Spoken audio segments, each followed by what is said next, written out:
Je suis Lilian Perrin, animateur du club d'astronomie de la Grande Ourse. Donc la Grande Ourse, c'est le nom d'une constellation du ciel chez nous, de l'hémisphère nord. Alors le rôle de l'association, le club d'astronomie, c'était d'abord, il a été fondé pour justement que les passionnés puissent se réunir et assouvir leur passion et puis partager un peu chacun leur expérience.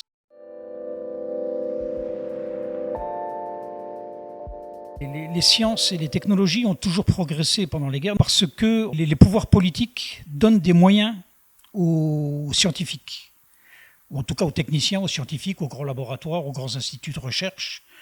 Pendant la Première Guerre, par exemple, dans le domaine médical, donc là les progrès ont été considérables, notamment dans le domaine de la radiologie. On venait de découvrir la radioactivité peu de temps auparavant. Marie Curie, qui était 2 fois prix Nobel, a développé les radios mobiles de façon à être au plus près des gens blessés, surtout que les blessures étaient quand même très graves, c'était des éclats d'obus, c'était des choses comme ça. On a fait beaucoup de progrès dans le domaine de l'anesthésie, de la chirurgie, la chirurgie réparatrice, de tout temps. Les guerres ou les batailles ont engendré des progrès, puisqu'on veut dominer l'adversaire ou les assiégés ne veulent pas se faire dominer. Donc on essaye de trouver toutes les solutions possibles et améliorations possibles à notre système de défense ou d'attaque.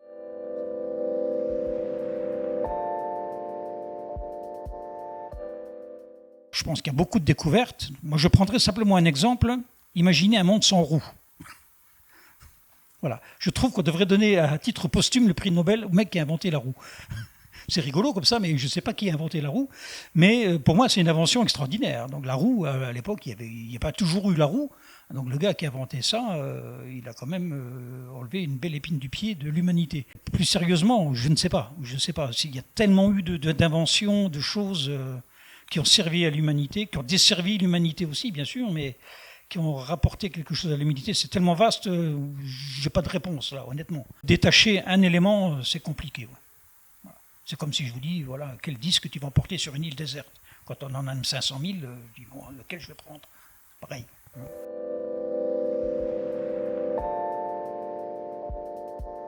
Et des sondes comme Juno, par exemple, se promènent en ce moment autour de Jupiter. Il y avait Cassini autour de Saturne. Il y avait Messenger autour de Mercure. Après, effectivement, depuis 1995, la première découverte de l'exoplanète, on a cherché à découvrir des planètes extrasolaires.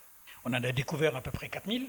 Alors l'objectif, un peu, j'allais dire, des astronomes, c'est de découvrir des planètes équivalentes à la Terre, donc de la taille de la Terre, où l'eau, elle existe sous la forme liquide, qui permettrait éventuellement l'émergence de la vie. Notamment Carl Sagan, astronome américain, qui avait fait une série il y a quelques années à la télé qui s'appelait Cosmos. Donc c'était lui qui était à l'origine sur les sondes voyageurs. Il y a un disque en or avec des informations qui peuvent être lues par une civilisation extraterrestre. Bon, ça fait, j'allais dire, relativement peu de temps qu'on envoie des signaux dans l'espace, on va dire une centaine d'années. Donc si une planète est habitée à 200 années-lumière de nous, par exemple, il faudra encore que les ondes elles voyagent pendant 100 ans avant d'y arriver.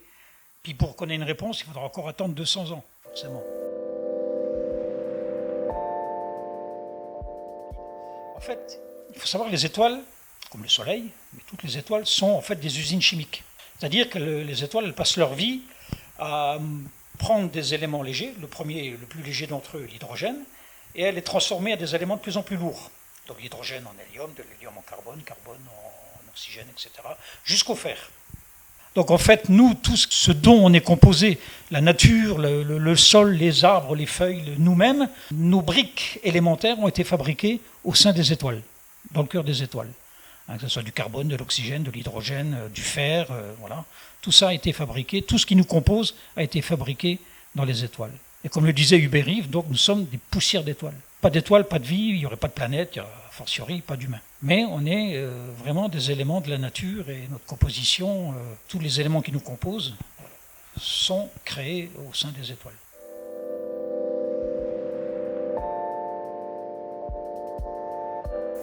Oui, un peu ce qui se passe dans Seul sur Mars, par exemple, dans le film, voilà. Donc, où il fait une serre dans son vaisseau et il fait pousser des végétaux.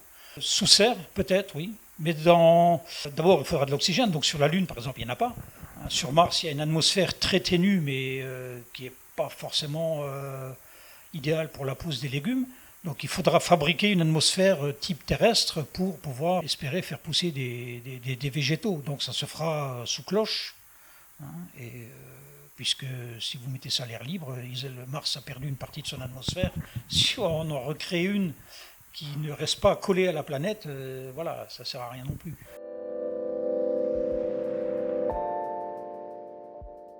Oui, on suppose, puisqu'on a découvert des planètes dans les zones habitables, ce qu'on considère nous comme habitable, ça veut dire là où l'eau liquide peut exister. Alors il y a des planètes qui sont dans leur zone habitable, mais beaucoup plus proches de leur étoile que nous on est du Soleil.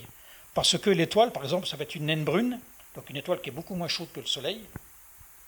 Donc l'étoile, la planète peut aller à côté sans risquer d'être caramélisée, si vous voulez.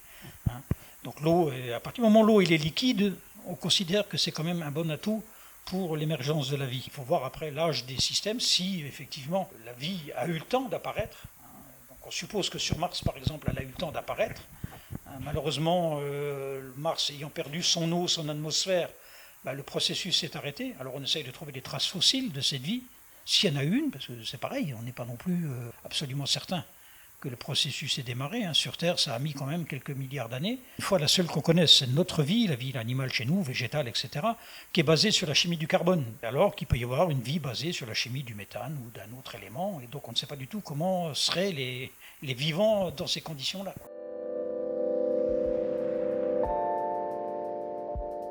Il existe effectivement différents logiciels, donc on peut installer sur des téléphones sous Android ou iOS ou sur des tablettes, et qui sont des cartes du ciel. Donc on oriente sa tablette dans une direction et on aura l'image du ciel avec le nom des planètes et des étoiles et des objets visibles dans cette portion du ciel.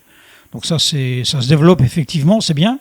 C'est bien, mais voilà, ça reste quand même très limité et ça ne remplace pas, j'allais dire, un vrai télescope. Même les yeux, regarder le ciel avec ses yeux, voir les constellations, se faire expliquer les constellations, faire des cheminements d'étoile en étoile pour trouver des objets. Tiens, qu'est-ce que c'est que cette étoile, ce truc qui brille bien dans le ciel? Hop, on prend le téléphone, on regarde, c'est Vénus. C'est cool.